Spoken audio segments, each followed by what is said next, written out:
Xudo xolasa shu mashinamiz tayyor bo'ldi aka, mana. Shu Porsche, shu Tracker 2 dan Xitoy zborkadan chiqdi. Yonboshlariga e'tibor beringlar, yevorgan. Sharxondan kelgan obunachi, kuzatuvchi akalarimizning mashinasi. Bosib o'tgan kilometri adashmasam 70 mingdan jichep-jichep o'tgan xolos. Mashinada propan qo'ygan. Xo'p, propan qo'ygandan keyin bu kasallik boshlangan. O'zi asli propanni xudo xolasa zarari bo'lmagan bu kasalga. Sabab bo'lib qolgan xolos. Mana yangi hali menimcha bir zapravka ham yurib o'tmagan. Porsche teshilgan, mana ko'rdinglar Porsche'ni. Mana Porsche'da shu holat bo'lib qolgan akalar. Xudo xolasa chiqarib, polni Porsche'larini alishtirib, gilzalarini ham qilib yurgizib, bu haligi sepli varianti.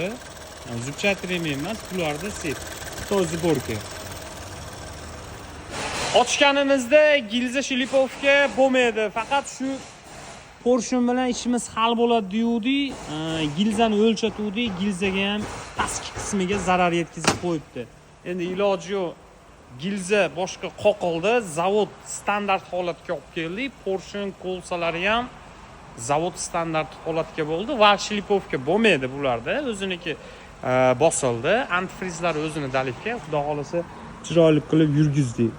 Porsche'ning sinishiga nima sabab? Menimcha shu egasini aytish bo'yicha Qozog'istondamikin kuchliroq benzin quyib olganining hisobiga singan bo'lish ehtimoli bor. Yoki gidrouda yoki shu yonilg'i o'ta kuchliligining hisobiga bo'lgan deb o'ylayman. Sizlar ham kommentariyada fikrlar qoldiringlar. Xudo xolasa tayyor, egalariga ertaga topshiramiz.